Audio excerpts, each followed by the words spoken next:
Picture this. You walk into a room you've walked into 100 times before, and someone who's known you for years pauses just a half second too long before saying, "Oh, you did something different with your hair." Not, "I love it," not, "That's gorgeous," just different.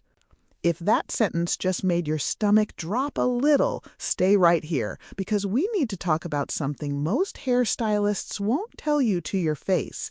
It's very often not that you're aging, it's that your hair color stopped aging with you somewhere around your late 50s, and everyone can see the gap except you.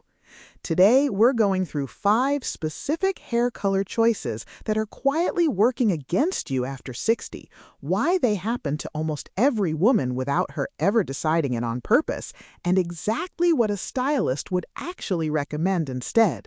Stick with me until the end, because point 3 is the one almost nobody talks about, and it might be the actual answer you've been looking for. Welcome back to Melanin Care. Before we start, I want to say clearly, this video is not about whether you should color your hair, go gray, or do anything else with it.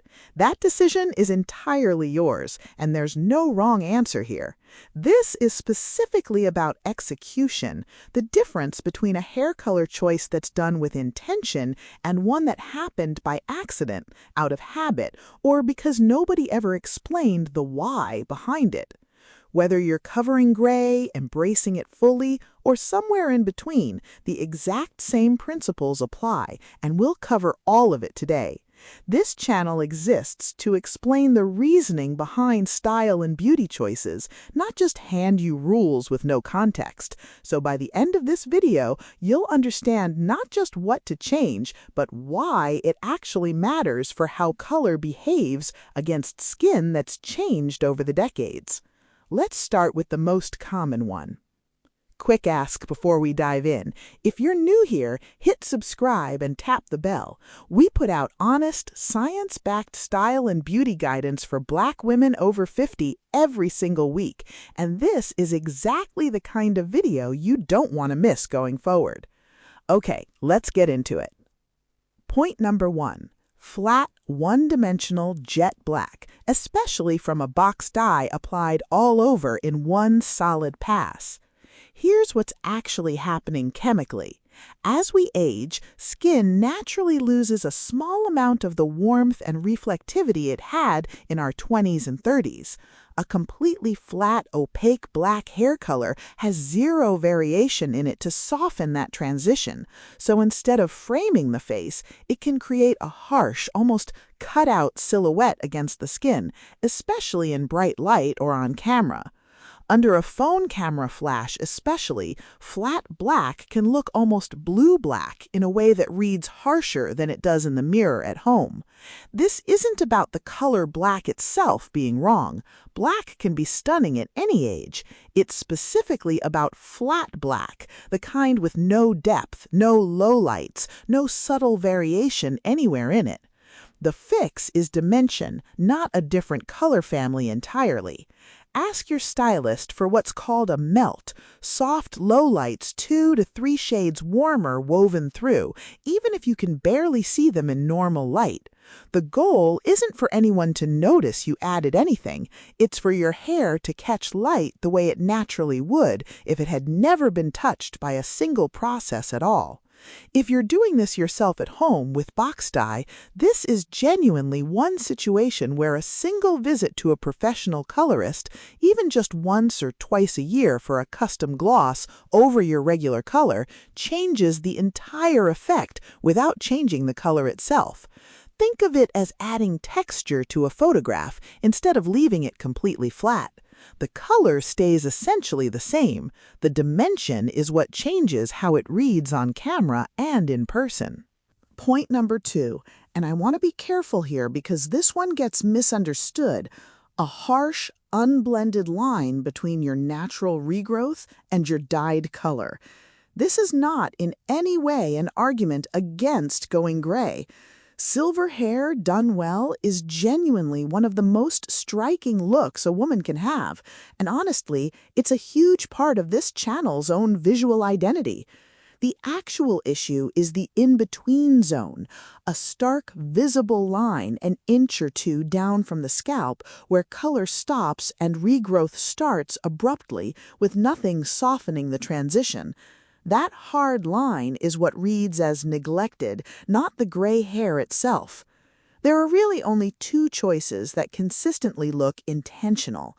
Option 1, commit fully to the transition, which usually means a shorter cut during the growing out phase, so the line disappears faster, sometimes paired with a soft toner to blend the two textures together while it grows. Option 2, if you're continuing to color, ask specifically for root melting or root shadowing, a technique where the colorist blends your regrowth into your dyed length gradually instead of drawing a hard line at the part.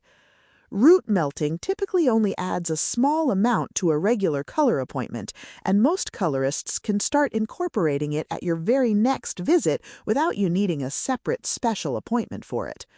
Both of these read as a deliberate choice. The stark demarcation line reads as an accident, because it usually is one, from stretching appointments too far apart without a plan for what happens in between. Quick science moment, because this actually explains points 3 and 4. As skin matures, its undertone can shift slightly, and the amount of natural pigment reflecting light off your face changes too.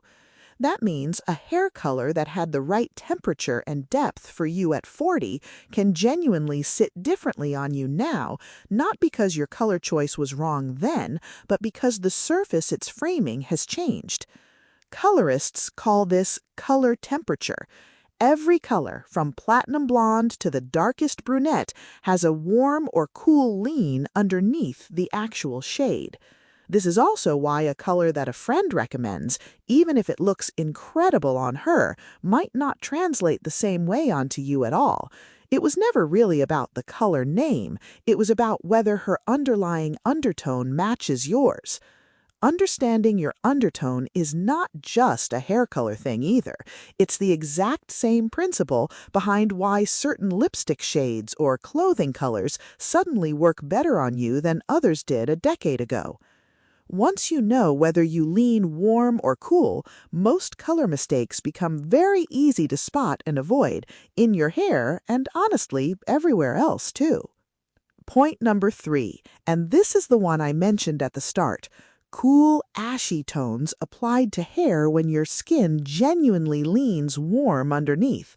This happens constantly because ash tones are marketed heavily as sophisticated and expensive looking, so a lot of women request them by name without checking whether the undertone actually suits their skin.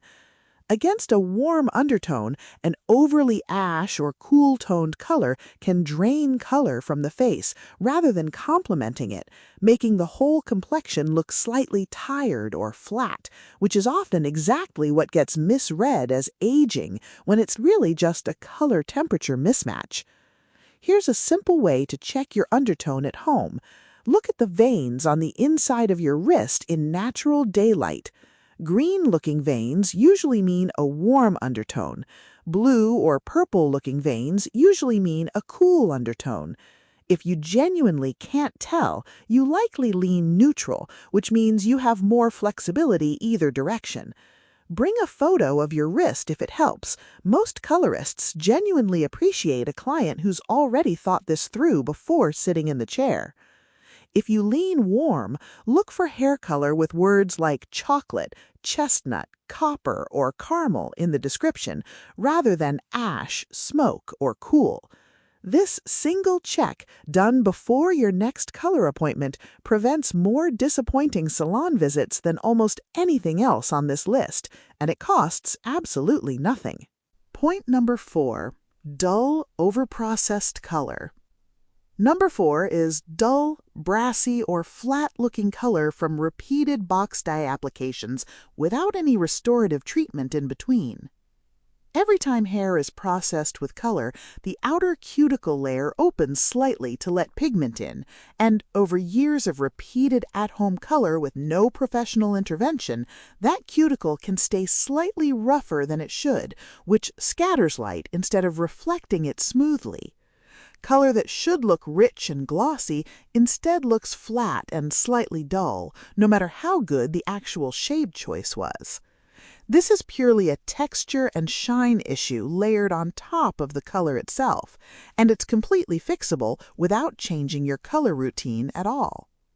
A glossing treatment, sometimes called a gloss or glaze, adds a clear or lightly tinted sealant layer over your existing color that smooths the cuticle and dramatically increases shine, usually lasting around 6 to 8 weeks per treatment.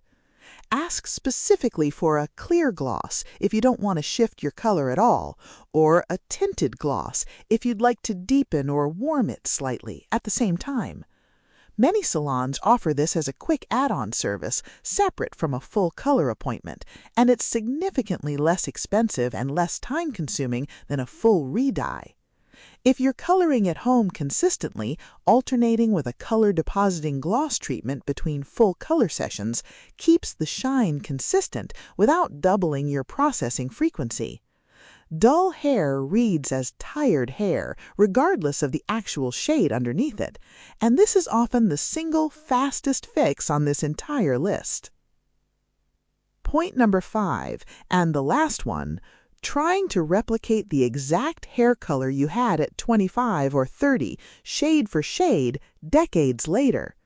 This comes from a genuinely understandable place, wanting to feel like yourself again, but hair color that looked completely natural against a younger skin can look noticeably artificial against a more mature complexion, purely because everything around it, the skin tone, the natural pigment in the face, has shifted gradually over the years. It's a strange but real psychological trap. The version of the color we remember is often warmer and richer in our memory than it actually was in the original photos, which makes the exact match request even harder to satisfy well. The fix isn't abandoning your original color identity, it's softening it slightly, usually 2 shades lighter and 1 shade warmer than your exact original color, which tends to look far more natural and flattering than an exact match. Think of it less as changing who you are and more as updating the frame around a picture that's still fundamentally the same picture. A good colorist can usually take a photo from years ago and adjust the formula specifically for this, rather than mixing the identical shade straight from memory or an old box. This is honestly one of the most common notes professional colorists give without saying it directly, because most clients specifically ask for their old color by name, and a good stylist will often soften it slightly without announcing that they've done so, simply because it works better. A quick bonus before we wrap up, because this one didn't quite fit the main 5 but genuinely matters. The products you use between color appointments matter almost as much as the color appointment itself. Regular shampoo, especially anything with sulfates, strips color and shine noticeably faster than a color-safe formula will. If you're investing time and money into getting the color right, using the wrong maintenance products at home can undo a good portion of that within a matter of weeks, which means you're essentially starting over sooner than you need to. A color-safe shampoo, ideally sulfate-free, along with a weekly deep conditioning treatment, keeps both the color and the health of the hair itself intact far longer between appointments. It's a small, inexpensive swap that extends the life of every single fix on this list, and it's exactly the kind of detail that separates hair that looks consistently put together from hair that only looks good for the first week after a salon visit. So there you have it, 5 specific color choices working quietly against you, plus 1 bonus habit worth fixing. Notice that not one of these was don't color your hair, or you have to go gray, or the reverse, you have to keep dyeing it. Every single point here was about execution, about intention, about understanding the actual reasoning behind a choice instead of doing what you've always done simply because you've always done it. If one of these 5 hit a little close to home, that's genuinely useful information, not a judgment. Pick the one that felt the most relevant to you specifically and mention it at your very next appointment, or if you color at home, make just that one adjustment the next time you do. You don't need to overhaul your entire hair routine overnight. One deliberate change done well changes more than 5 changes done carelessly ever could. And whatever you decide about your hair, gray, dyed, or somewhere in between, the goal was never to look younger. It was always to look like the most intentional, put-together version of exactly who you are right now. If this changed how you'll think about your next color appointment, hit subscribe. We're covering skin, style, and beauty with the real reasoning behind every recommendation every single week made specifically for you. I'll see you in the next one.